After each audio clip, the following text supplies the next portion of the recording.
In 2019, the U.S. women's national team got their 4th World Cup title.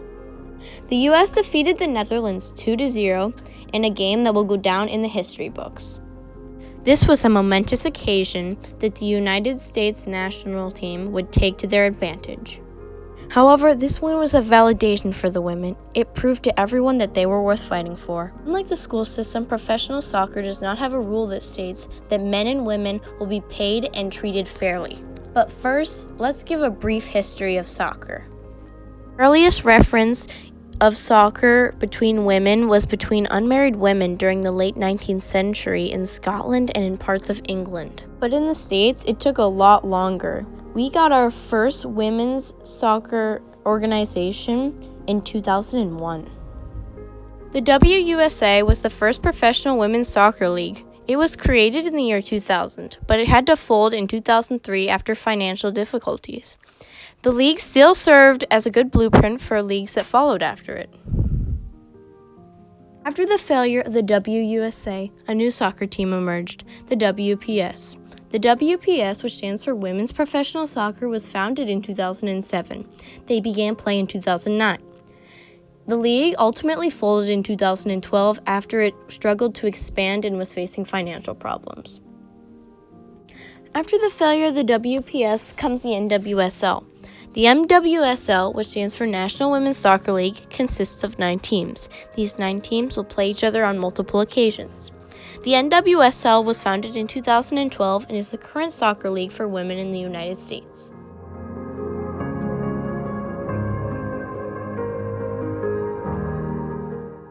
The level up after the NWSL is the women's national team. The women's national team is ranked number 1 in the world. This year they played in the World Cup and won. They have a roster consisting of 23 players and they have 1 head coach. The Women's World Cup is a highly renowned soccer tournament that is played every 4 years. There are 2 phases to the World Cup. It starts in the group phase, where the teams will play to qualify for the knockout phase. The knockout phase is what leads up to the semifinals and finals. After winning the World Cup, the women were outraged. They had won multiple times and they still did not get paid as much as the men did. Now, one trying to defend how the women get paid currently may reference Alex Morgan. Morgan has an estimated net worth of $3 million, but most of her wealth comes from her signing business deals with multiple companies. Most of the United States women's national team play at the club level in the National Women's Soccer League, or the NWSL. Their minimum yearly salary in the NWSL is in the region of $16,583. That means that the minimum salary for the women does not meet living wage standards. In March 2019, members of the United States women's national team sued the U.S. Soccer Federation over allegations of gender discrimination. 2 months after they sued, they got class certification, allowing them to call up any woman they wanted that had been on the national team over a multi-year period to state themselves in the lawsuit. After U.S. Soccer denied allegations of gender discrimination, all 28 members of the United States national team sued U.S. Soccer with the allegations of gender discrimination. 3 players have said that they have consistently been paid less money than their male counterparts, even though their performance has been superior to the men. Those members were Megan Rapinoe, Carly Lloyd, and Alex Morgan. Now let's talk about women's pay in comparison to men in other professions. This is a career progression chart for men. The blue represents ages 20 to 29, the green represents ages 30 to 44, and the yellow represents men who are over 45. Now this chart depicts the same thing but for women. Notice that more women will stay in one position for longer periods of time than men. This is evidence that proves that men will be promoted quicker than women. This graph compares women of different races to white men. It shows that women of color will have a much harder time progressing in their careers. According to this graph, there were no Native Hawaiian or other Pacific Islander women as directors or executives of companies. These graphs show that women of different races have a much harder time earning as much as white men do.